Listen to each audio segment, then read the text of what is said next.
kasus dugaan penggelapan oleh ibu dari Farel Mahardika Putra dan Nayaka Rifano Attala di Polres Tangerang Selatan. Kronologi kasus, Ibu Safridayani, orang tua dari Farel dan Nayaka, membantu saudara yang pendahuluannya Bu, Apa?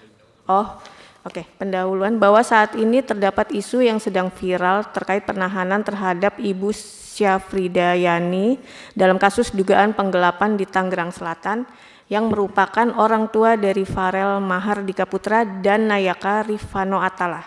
Kasus ini viral setelah kedua anak dari Ibu Syafrida membawa poster berisi tawaran menjual ginjal di Bundaran HI demi membebaskan sang ibu yang ditahan di Polres Tangerang Selatan. Kronologi kasus, Ibu Syafridayani, orang tua dari Farel dan Nayaka, membantu saudara ayahnya untuk mengurus rumah karena beliau bekerja di sebuah maskapai sehingga sering keluar negeri. Menurut pengakuan dari Farel, selama bekerja di rumah tersebut, sang ibu kerap diperlakukan tidak menyenangkan dan beberapa kali menerima perlakuan kasar, baik verbal maupun fisik. Ibu Syafridayani memutuskan untuk tidak lagi mengurus rumah tersebut setelah mendapat serangkaian perilaku tidak mengenakan. Namun respon dari pemilik rumah adalah melaporkan Ibu Yani ke Polsek Ciputat dengan tuduhan penggelapan barang yaitu ponsel serta sejumlah uang. Menurut Farel, ibunya tidak melakukan penggelapan seperti yang dituduhkan karena baik ponsel dan uang yang dituduhkan tersebut adalah pemberian dari pemilik rumah kepada Ibu Yani. Buntut dari laporan tersebut, Ibu Syafridayani ditahan oleh Polsek Ciputat.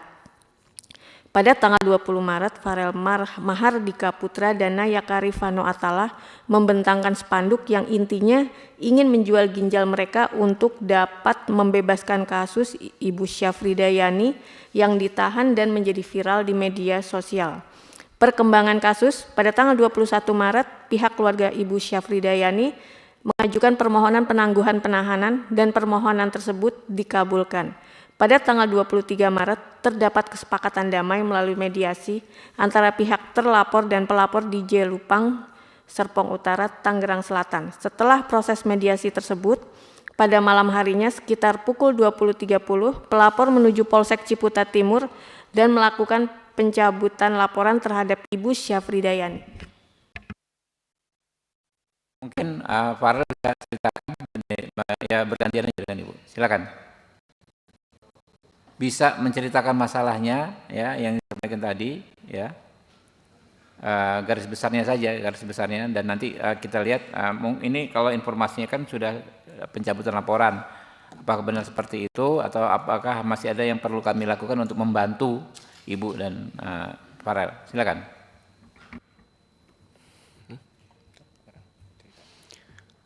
Cerita dari awal ya Pak ya.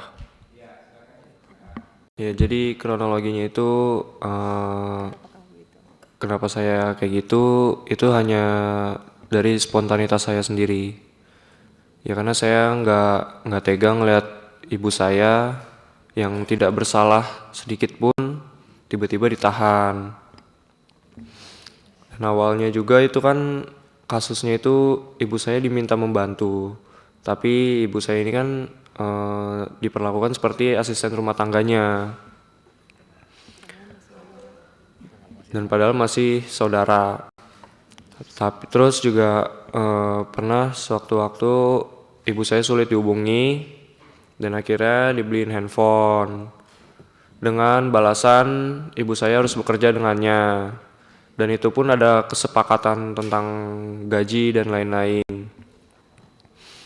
Lalu ketika bekerja, ibu saya dititipkan sejumlah uang itu pun diberikan untuk mengurus rumahnya, untuk membayar wifi dan lain-lain, termasuk membayar asisten rumah tangganya.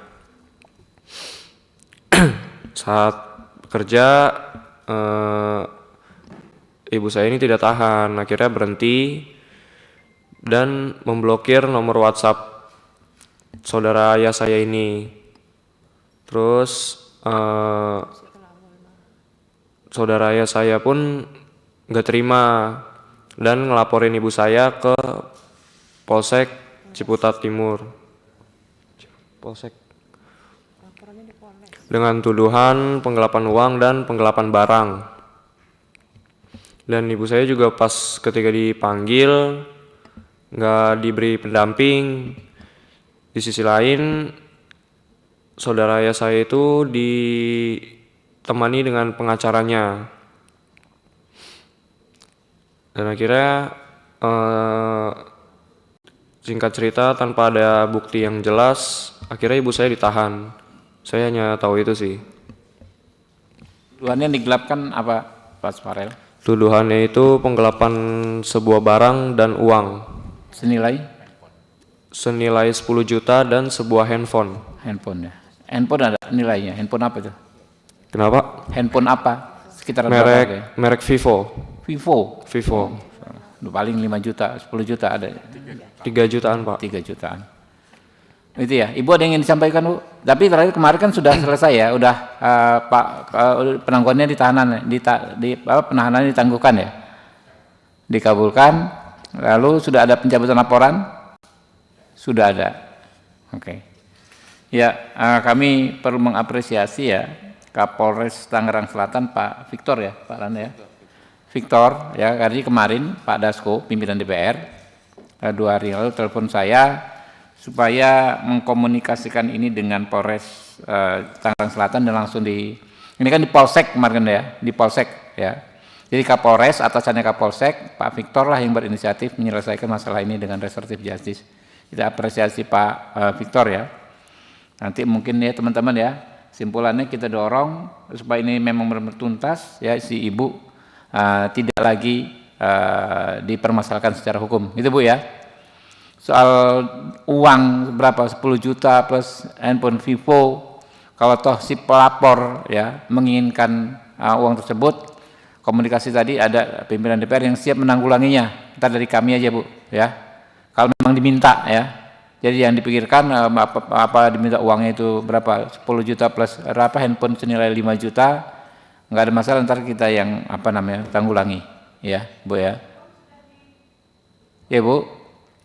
Untuk handphone sudah kita berikan, Pak. Sudah diberikan. Iya. Dia kalau uangnya masih menuntut nanti kita akan berikan Bu, nggak ada masalah. Jadi jangan jadi beban Ibu ya. Oke, Jangan jadi siap, Pak. beban Farel ya. Iya. Supaya Makasih, Pak. masalah ini benar-benar tuntas ya. Iya, Pak. Ini atensi khusus dari pimpinan DPR Pak Supni Dasko ya, yang memberikan tugas khusus kepada kami ya. Mungkin ada masukan dari Pak Rikwanto, dikit aja.